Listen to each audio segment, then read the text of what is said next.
You've been performing for so long, you forgot who you were before the applause. You don't need a new identity. You need to come home to the one you abandoned. It's time to change the narrative. It's time to recognize who you are. You are not an imposter. You are not a mistake. You are not a placeholder in your own life. I hesitated to put this episode out, but there was this thought that wouldn't go away. I knew that it would be negligent of me not to share. Society has really done a number on more people than you could ever imagine with that one word, which is syndrome. I am talking about imposter syndrome, which is the term that is used to extract a sense of self from a person when the original term was coined as impostor phenomenon. Today, I want to talk about the part of this work that is rarely talked about. How far this damage goes when a person is convinced that they have a debilitating condition called imposter syndrome, and the moment they find out there is no such thing. In most cases, the person that kept chipping away at your confidence and sense of self-respect knew that you were created to be and to do more. That's why I always circle back to the word who, to name who started this process, because you didn't get here by yourself. There was a reason why your visibility was a threat, and that's the title of today's episode. Being seen is not a threat. It is a responsibility. I'm going to repeat that title because I really want it to sink in. Being seen is not a threat. It is a responsibility. And here's the part that people don't talk about. When someone convinces you that your confidence is arrogance, your clarity is aggression, or your competence is coincidence, they are not describing you. They are protecting themselves. They are trying to shrink the impact of your presence so they don't have to confront the limitations of their own. And when you internalize that, when you start believing that your gifts are accidental or fragile, you begin to live like a guest in your own life. You start tiptoeing through rooms you were born to redesign.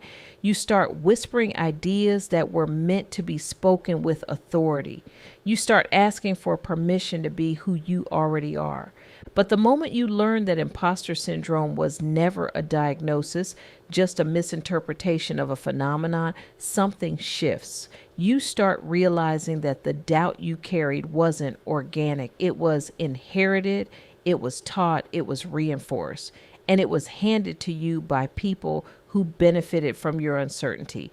That's the part that stings, because once you see it, you can't unsee it. You start replaying moments where you dimmed your light, not because you lacked ability, but because someone else lacked the capacity to witness it.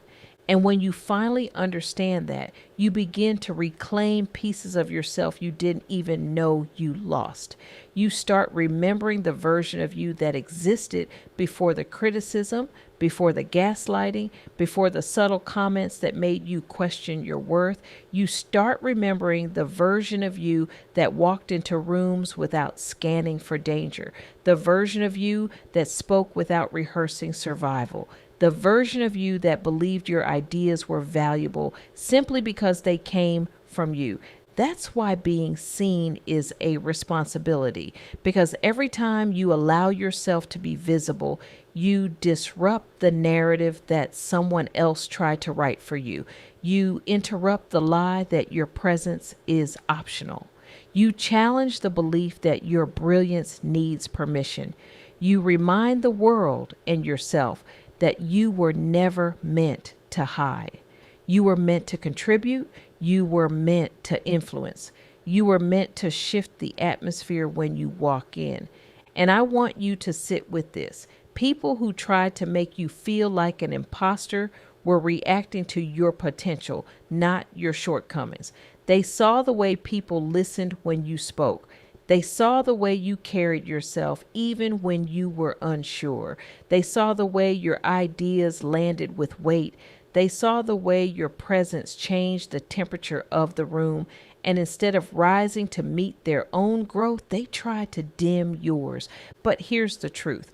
Your visibility was never the problem. Their insecurity was. And when insecure people encounter someone with purpose, They don't respond with curiosity. They respond with control. They respond with projection. They respond with narratives designed to keep you small enough to manage.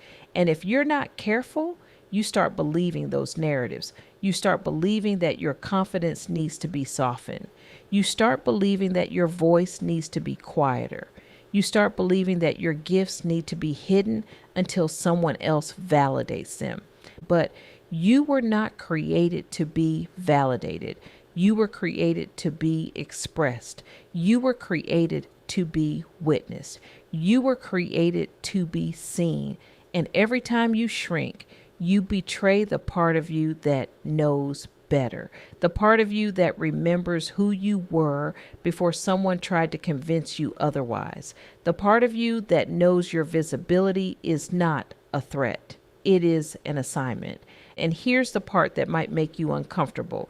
Responsibility requires courage. It requires you to show up even when your confidence is shaky. It requires you to speak even when your voice trembles. It requires you to take up space even when your mind tries to shrink you. Responsibility is not about perfection. It's about presence. It's about choosing to be here fully without apology.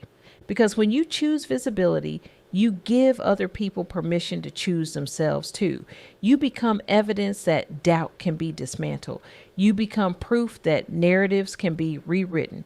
You become a reminder that identity can be reclaimed. And that's why your visibility matters, not just for you, but for every person who has ever been told they were too much, too loud, too confident, too ambitious, too capable, too anything. And I want you to hear this clearly. You are not a threat. You are a mirror. You reflect what is possible. You reflect what is resilient. You reflect what is undeniable. And people who are not ready to confront their own reflection will always try to distort yours. But their discomfort is not your responsibility. Your responsibility is to be seen anyway, because being seen is how you honor your purpose. Being seen is how you honor your calling. Being seen is how you honor the version of you that survived what tried to silence you. Being seen is how you honor the truth that you were never the imposter. You were the underestimated one. You were the misread one. You were the one whose brilliance was too inconvenient for someone else's comfort. And now that you know that, you can't go back. You can't unknow your worth. You can't unsee your power. You can't unhear the truth that has been echoing inside you for years. You can only move forward, louder, clearer, bolder, and more visible than ever. And once you understand that visibility is a responsibility, you start to see how many people were invested in keeping you unseen. Not because you lacked value, but because your presence disrupted the hierarchy they depended on. Your clarity threatened their confusion. Your confidence threatened their control. Your authenticity threatened their performance. And instead of rising to meet their own potential, they tried to convince you to question yours. That's why reclaiming your visibility feels like rebellion, because it is. It's a rebellion against every narrative that tried to shrink you. You begin to realize that the world benefits when you show up fully. Your ideas shift conversations. Your perspective expands possibilities. Your presence changes dynamics. And when you hide, the world loses access to the very thing you were designed to contribute. That's why being seen is not about ego. It's about stewardship. It's about honoring the gifts you carry and the people who need them. It's about recognizing that your voice has weight, your story has power, and your existence has impact. And here's the part that might surprise you. Visibility doesn't require perfection. It requires honesty. It requires you to show up as you are, not as you think people want you to be. It requires you to stop performing and start presenting your truth, your experience, your wisdom, your humanity, because people don't connect to perfection. They connect to authenticity. And when you allow yourself to be seen authentically, you create space for others to do the same. You also begin to understand that responsibility comes with boundaries. Being seen doesn't mean being accessible to everyone. It doesn't mean explaining yourself to people committed to misunderstanding you. It doesn't mean shrinking to make others comfortable. Responsibility means protecting your energy, your peace, and your purpose. It means choosing where you invest your visibility. It means recognizing that not everyone deserves access to your brilliance, but the world deserves the impact of it. And when you embrace that, something powerful happens. You stop negotiating your worth. You stop asking for permission to exist. You stop waiting for validation that was never required. You stop apologizing for being gifted, talented, insightful, or impactful. You stop shrinking in rooms where you were meant to expand. You stop dimming your light to soothe someone else's insecurity.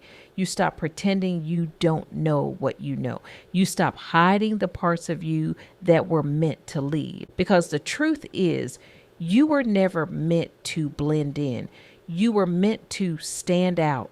You were meant to disrupt. You were meant to challenge. You were meant to elevate. You were meant to shift the atmosphere simply by being present. And every time you deny that, you deny the assignment you were given long before someone tried to convince you otherwise. And I want you to hear this clearly. Your visibility is not accidental. It is intentional. It is purposeful. It is necessary. You were crafted with precision, equipped with gifts, shaped by experiences, and positioned in environments where your presence matters. You are not random. You are not replaceable.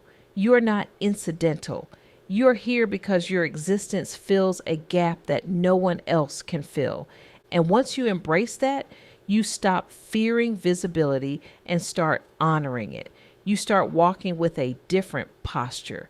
You start speaking with a different conviction. You start creating with a different confidence. You start showing up with a different level of authority because you finally understand that being seen is not about being celebrated. It's about being available to your purpose. And that's why this conversation matters, because too many people have been taught to fear their own reflection. Too many people have been conditioned to believe that visibility is dangerous. Too many people have been convinced that shrinking is safer than standing tall. But safety is not the goal. Fulfillment is. Purpose is. Impact is. And none of those can happen in the shadows. So today I want you to make a decision, not a loud one, not a dramatic one, just a quiet, internal decision that you will no longer hide from yourself, that you will no longer apologize for your gifts, that you will no longer shrink your presence, that you will no longer dim your brilliance, that you will no longer let someone else's insecurity dictate your visibility, that you will honor the responsibility of being seen, because being seen is not a threat. It is a responsibility, and you are ready to carry it. Before you go, the Impostor Phenomenon Guide is a free digital workbook designed to help you recognize self-doubt, reclaim your confidence, and own every accomplishment you've earned. No fluff, no toxic positivity, just real tools that work.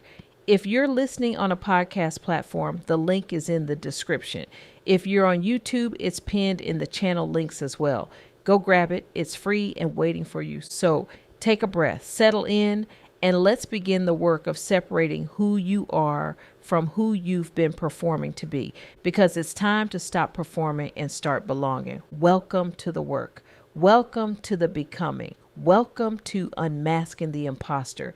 Thank you for listening to the Impostor Phenomenon podcast. If today's episode opened something in you, share it with someone who needs this conversation too. Make sure you're subscribed so you never miss an episode.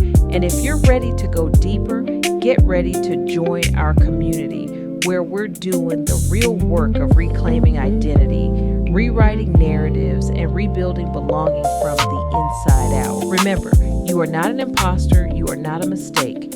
You are the author, and your story is far